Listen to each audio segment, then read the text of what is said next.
Avez-vous déjà ressenti cette sensation étrange, en présence de quelqu'un, sans pouvoir l'expliquer, cette boule au ventre, cette envie soudaine de fuir, ce malaise profond qui défie toute logique. Et puis, des semaines, des mois, voire des années plus tard, vous découvrez que vous aviez raison, que cette personne était exactement ce que votre corps essayait de vous dire. Carl Jung a consacré sa vie entière à l'étude de ce phénomène, et ce qu'il a découvert va changement radicalement la façon dont vous comprenez votre propre intuition avant de continuer. Il est crucial que vous compreniez quelque chose de fondamental, votre intuition. Ce n'est pas de la pensée magique, ce n'est pas de la superstition, ce n'est pas de la paranoïa, c'est de la science. C'est le résultat de millions d'années d'évolution. C'est votre inconscient qui traite des informations que votre esprit conscient n'est pas encore capable d'articuler. Et Jung a été l'un des premiers à cartographier ce processus avec une précision scientifique. Il appelait cela la fonction intuitive, l'une des 4 fonctions psychiques fondamentales. Et contrairement à ce que beaucoup de gens pensent, l'intuition n'est pas l'opposé de la raison. Elle est complémentaire. Elle traite des données que la raison ignore, des micro-expressions, des tonalités de voix, des incohérences subtiles entre les mots et les comportements, des schémas que votre cerveau reconnaît avant même que vous puissiez les nommer. Maintenant, réfléchissez avec moi. Quand vous rencontrez quelqu'un pour la première fois, votre cerveau effectue des milliers de calculs par seconde. Il compare cette personne à tous les schémas que vous avez déjà rencontrés dans votre vie. Il recherche des signes de menace, des signes de sécurité, des signes de vérité ou de mensonge. Et tout cela se produit en millisecondes, beaucoup plus rapidement que votre esprit conscient ne peut le traiter. Le problème, c'est que nous avons été entraînés à ignorer cela. On nous a enseigné que la raison est supérieure, qu'il faut donner des chances, qu'il ne faut pas juger. Et dans de nombreux cas, c'est vrai. Mais il existe une différence fondamentale entre le jugement hâtif et l'intuition protectrice. Et Jung l'a clairement expliqué. Dans ses écrits, il disait que l'inconscient est plus sage que nous ne l'imaginons, qu'il contient non seulement nos expériences personnelles, mais aussi la sagesse collective de l'humanité, ce qu'il appelait l'inconscient collectif, des schémas archétypiques qui nous aident à reconnaître le danger, même lorsque nous n'avons jamais rencontré ce type spécifique de menace auparavant. Le premier signal que votre intuition utilise pour vous alerter est ce que Jung appelait l'incongruence perceptive. C'est quand quelque chose ne colle pas, quand les mots disent une chose, mais que le corps en dit une autre, quand le sourire est sur le visage, mais n'atteint pas les yeux, quand la personne dit qu'elle est heureuse pour vous, mais que vous sentez un poids dans l'air. Votre cerveau détecte ces incohérences instantanément, mais votre esprit conscient, entraîné à être poli et rationnel, essaie de trouver des explications. Peut-être qu'elle est fatiguée. Peut-être que j'imagine des choses. Peut-être que je suis trop méfiant. Et ainsi, vous ignorez l'alerte. Et ainsi, vous désactivez le système de protection que l'évolution a mis des millions d'années à perfectionner. Le deuxième signal est ce que Jung décrivait comme la résonance somatique. Le corps parle avant l'esprit. Quand vous êtes près de quelqu'un de dangereux, votre corps réagit. Tension musculaire, altération de la respiration, nœud à l'estomac, envie de reculer physiquement. Ce ne sont pas des symptômes d'anxiété irrationnelle, ce sont des signes que votre système nerveux a détecté quelque chose que votre esprit conscient n'a pas encore traité. Jung était fasciné par cette connexion entre le corps et la psyché. Il a documenté des cas de patients qui développaient des symptômes physiques inexplicables lorsqu'ils étaient auprès de personnes toxiques, maux de tête, épuisement soudain, problèmes digestifs. Et ces symptômes disparaissaient magiquement lorsque la personne toxique quittait l'environnement. Le troisième signal est ce que nous pouvons appeler les troubles oniriques. Vos rêves changent lorsque vous êtes en danger. Jung a passé des décennies à étudier les rêves et a découvert que l'inconscient utilise les rêves pour traiter les menaces que l'esprit conscient refuse de voir. Si vous avez commencé à faire des rêves étranges, perturbateurs ou récurrents, après avoir rencontré quelqu'un, soyez attentifs. Votre inconscient essaie peut-être de vous montrer quelque chose que vous ne voulez pas voir. Éveillez. Le quatrième signal est l'altération énergétique. C'est plus subtil, mais tout aussi puissant.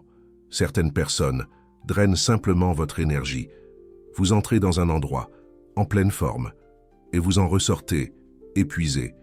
Vous commencez une conversation, avec enthousiasme, et vous la terminez, vidé. Ce n'est pas une coïncidence. Jung parlait de ce qu'il appelait le vampirisme psychique, des personnes qui, consciemment ou non, se nourrissent de l'énergie vitale des autres. Mais voici la partie la plus importante. Votre intuition ne détecte pas seulement le danger, elle détecte l'intention. Et c'est révolutionnaire. Des études modernes, en neurosciences, ont confirmé ce que Jung avait intuité. Il y a plus d'un siècle, notre cerveau est capable de percevoir l'intention d'une autre personne, avant même que cette intention ne se manifeste. En comportement, comment est-ce possible?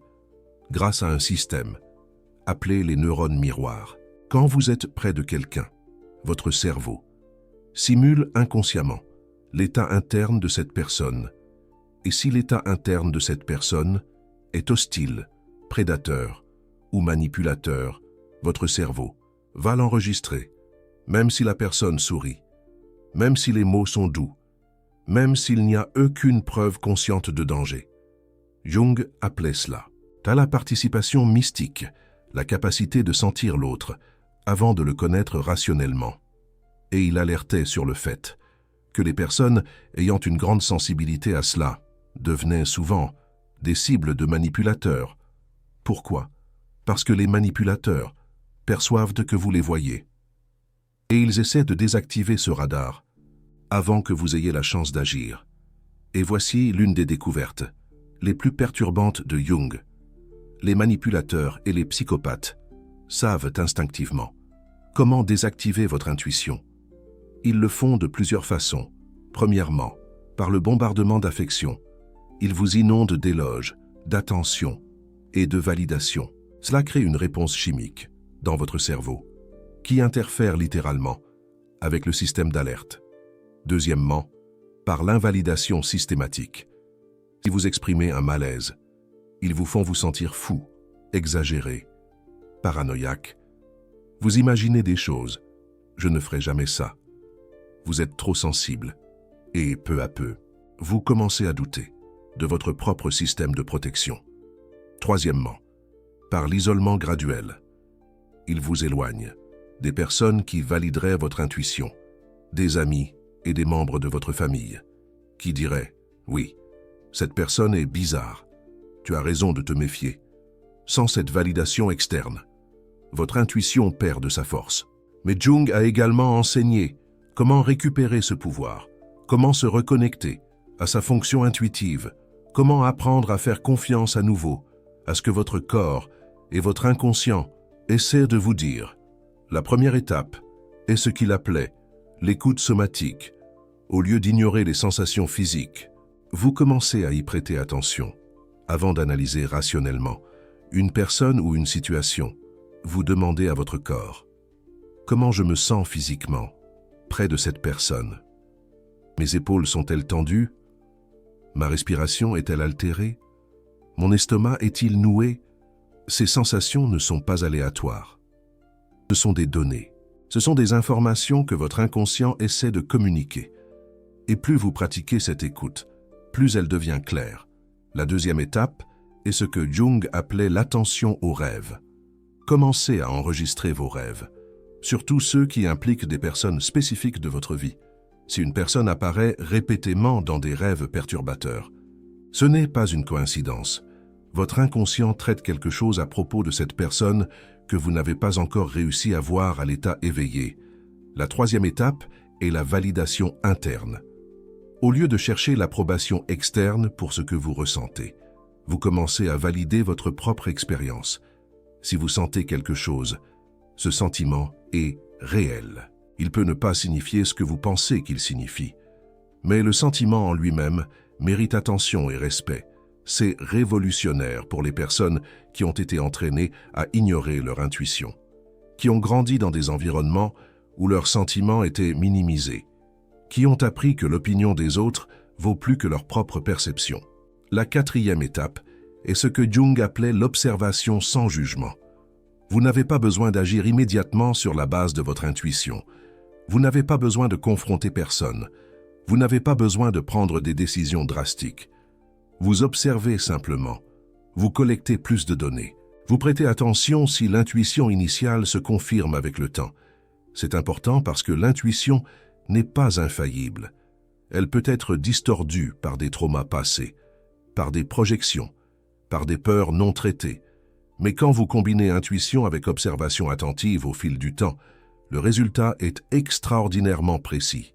Maintenant, je dois vous raconter quelque chose que Jung a découvert et que très peu de gens comprennent. Il existe un type spécifique de personnes que les manipulateurs et les psychopathes craignent le plus. C'est la personne avec une intuition développée qui croit aussi en elle. Pourquoi? Parce que cette personne ne peut pas être trompée par des mots, ne peut pas être séduite par un charme superficiel, ne peut pas être manipulée par des techniques qui fonctionnent avec tout le monde. Elle voit à travers les masques. Et le plus important, elle agit en fonction de ce qu'elle voit. Jung a documenté des cas de patients qui ont développé cette capacité au cours de l'analyse. Et ce qui se passait était fascinant. Les personnes toxiques commençaient simplement à s'éloigner, sans confrontation, sans drama. Elles percevaient instinctivement que leur jeu n'allait pas fonctionner et cherchaient des cibles plus faciles. Mais il existe un phénomène encore plus profond que Jung a identifié. Il appelait ça la synchronicité, des coïncidences significatives qui semblent vouloir vous montrer quelque chose. Vous pensez à quelqu'un et soudain vous recevez un message de cette personne. Vous rêvez d'un événement et il se produit le jour suivant. Vous sentez que quelque chose ne va pas et vous découvrez que vous aviez raison. Jung ne croyait pas que ce soit des coïncidences aléatoires. Il y voyait des preuves que notre psyché est connectée à quelque chose de plus grand, qu'il existe une forme de connaissance qui transcende le temps et l'espace linéaire, et que lorsque nous y prêtons attention, cette forme de connaissance peut nous guider et nous protéger. Maintenant, laisse-moi te raconter l'histoire d'une patiente de Jung qu'il appelait Madame Dubois. Elle est arrivée à son cabinet convaincue qu'elle devenait folle. Tous ceux autour d'elle disaient qu'elle était paranoïaque, exagérée, qu'elle imaginait des problèmes là où il n'y en avait pas. Le cas spécifique concernait son nouveau patron. Dès le premier jour, elle avait senti quelque chose d'étrange. Rien qu'elle puisse pointer concrètement. Il était poli, professionnel, même sympathique. Mais quelque chose dans son corps criait au danger. Elle l'a ignoré pendant des mois. Elle a essayé de se convaincre que c'était une impression, qu'elle était injuste, qu'elle devait lui donner une chance. Et pendant ces mois, elle a commencé à développer de l'insomnie, des maux de tête constants, une anxiété inexplicable. Jung lui a appris à prêter attention au lieu d'ignorer, à observer sans jugement, à faire confiance à sa perception tout en collectant plus de données. Et ce qui s'est passé a été révélateur. En quelques semaines d'observation consciente, elle a commencé à remarquer des schémas. Le patron traitait les gens différemment quand il y avait des témoins et quand il n'y en avait pas. Il faisait des commentaires subtilement humiliants déguisés en blagues.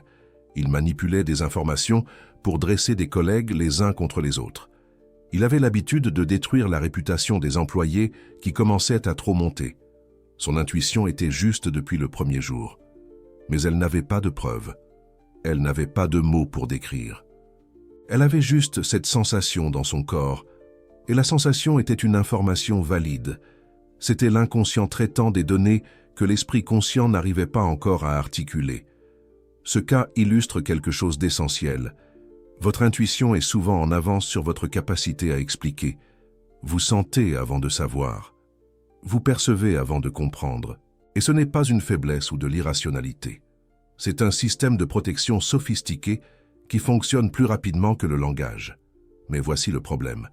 Les manipulateurs et les personnes toxiques le savent, et ils travaillent activement à vous faire douter de votre propre perception. Ils utilisent des techniques de gaslighting. Ils vous font remettre en question votre mémoire, votre perception, votre santé mentale. Jung appelait cela la colonisation psychique. Quand une autre personne réussit à occuper l'espace de votre autorité interne, quand vous arrêtez de vous faire confiance et commencez à dépendre de la validation de celui qui vous manipule. La récupération de ce processus commence par une décision simple mais puissante. Décidez que votre perception mérite attention, que vos sensations sont des données valides, que votre intuition existe pour vous protéger, pas pour vous nuire, maintenant.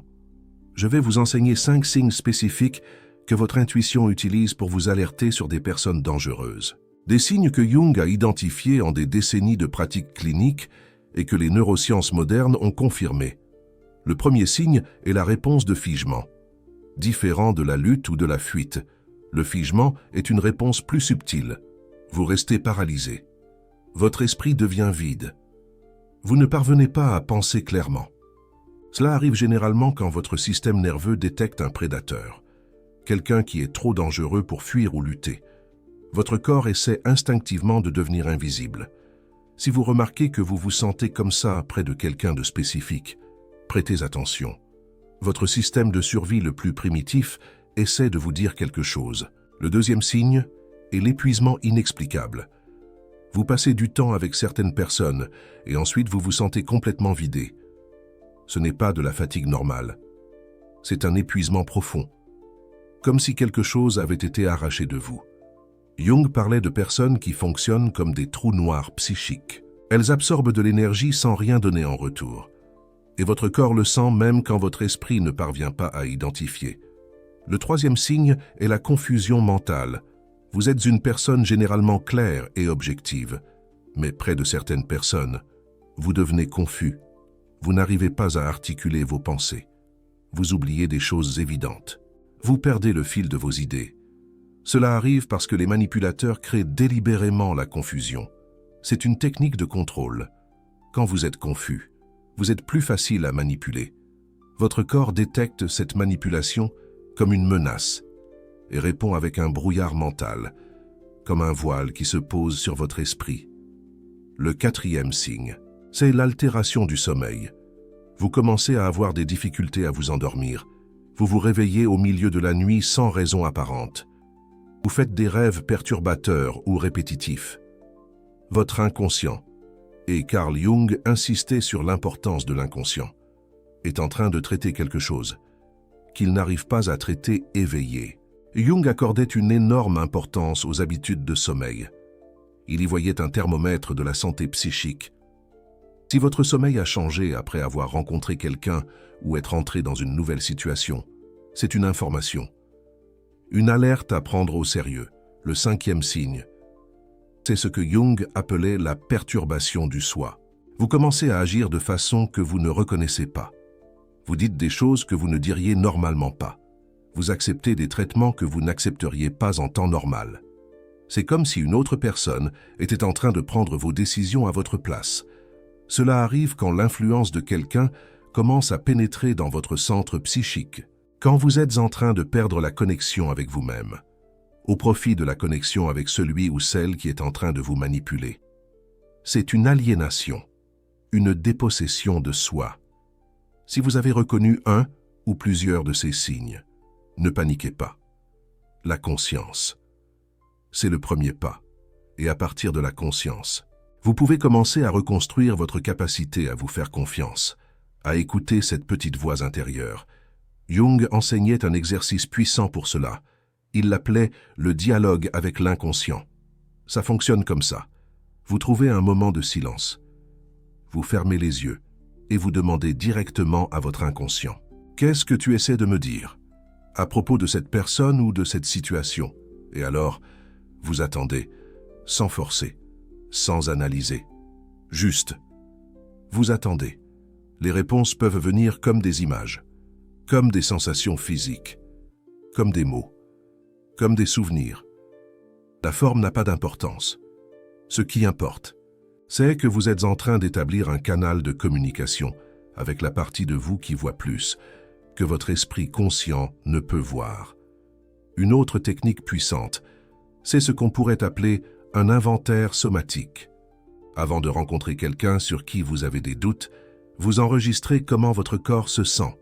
Tension musculaire, respiration, fréquence cardiaque subjective, niveau d'énergie, une sorte de prise de température intérieure.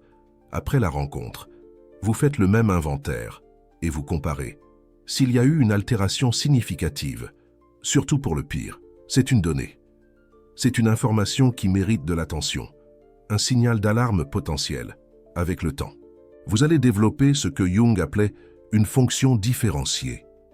La capacité de distinguer entre intuition véritable, peur irrationnelle, projection personnelle et réaction à un trauma passé. Toutes les sensations négatives ne sont pas de l'intuition, mais toute intuition mérite d'être investiguée, analysée avec attention et discernement. Vous venez de recevoir des informations qui peuvent littéralement sauver votre vie émotionnelle et psychologique. Des informations sur comment votre corps et votre inconscient travaillent pour vous protéger. Sur comment reconnaître quand ils sont en train d'essayer de vous déconnecter de ce système de protection. Et sur comment vous reconnecter avec cette sagesse ancestrale qui vit à l'intérieur de vous. Ce type de contenu n'est pas confortable. Les manipulateurs ne veulent pas que vous fassiez confiance à votre intuition. Les personnes toxiques ne veulent pas que vous appreniez à les voir telles qu'elles sont. Tout le système de manipulation dépend de votre capacité à douter de vous-même, à remettre en question vos propres perceptions. Le Super Thanks qui se trouve juste en dessous, ce n'est pas seulement un soutien financier. C'est vous qui dites que cette information a de la valeur, que cette connaissance doit continuer à être partagée, que plus de personnes ont besoin d'apprendre à se faire confiance. Chaque Super Thanks que nous recevons est un vote de confiance, une déclaration que ce travail importe, que protéger les gens de la manipulation est une mission qui vaut la peine d'être menée. À partir de maintenant, vous avez le choix. Vous pouvez continuer à ignorer les sensations étranges que vous ressentez près de certaines personnes. Vous pouvez continuer à vous convaincre que c'est de la paranoïa. Vous pouvez continuer à donner des chances infinies à ceux que votre corps sait déjà être dangereux. Ou vous pouvez commencer à écouter, commencer à prêter attention, commencer à honorer la sagesse qui vit dans votre corps et dans votre inconscient. Le choix est vôtre. Mais maintenant, vous savez que vous avez ce choix. Jung disait que l'intuition est un cadeau des dieux, mais un cadeau qui a besoin d'être développé, qui a besoin d'être honoré, qui a besoin d'être protégé de ceux qui veulent le déconnecter, de ceux qui cherchent à l'étouffer. Vous avez ce cadeau. Vous l'avez toujours eu. La question est, allez-vous commencer à l'utiliser? J'ai besoin de savoir. Avez-vous déjà eu une expérience où votre intuition vous a alerté à propos de quelqu'un et où vous avez découvert par la suite que vous aviez raison? Cette sensation que vous n'arriviez pas à expliquer, mais qui s'est révélée vraie. Commentez ici en dessous votre histoire, sans citer de nom, sans exposer personne. Partagez simplement le moment où votre corps a su, avant votre esprit. Ces histoires sont puissantes. Elles valident l'expérience d'autres personnes, qui sont aussi en train d'apprendre à se faire confiance. Elles montrent que vous n'êtes pas seul et que cette capacité est réelle, qu'elle fonctionne. Si vous n'avez pas encore eu cette confirmation, commentez « apprentissage » parce que le chemin de la reconnexion avec l'intuition est un processus. Et chaque personne qui s'engage dans ce processus renforce sa capacité à se protéger, à se préserver. Vous n'êtes pas paranoïaque parce que vous ressentez des choses. Vous n'êtes pas quelqu'un d'exagéré parce que vous prêtez attention à ce que votre corps vous dit. Vous n'êtes pas fou ou folle parce que vous vous méfiez de quelqu'un, même sans preuve concrète. Vous êtes quelqu'un avec un système de protection qui fonctionne, quelqu'un avec des millions d'années d'évolution qui travaillent à votre avantage, quelqu'un avec un inconscient sage qui veut vous maintenir en sécurité. Honorez ça, respectez ça. Utilisez ça. Jung avait raison. L'intuition est la voix de l'inconscient. Et l'inconscient voit plus que ce que nous imaginons. Il traite plus que ce que nous savons. Il protège plus que ce que nous reconnaissons. Votre seule tâche, c'est d'apprendre à écouter. Et à partir d'aujourd'hui, vous savez comment commencer.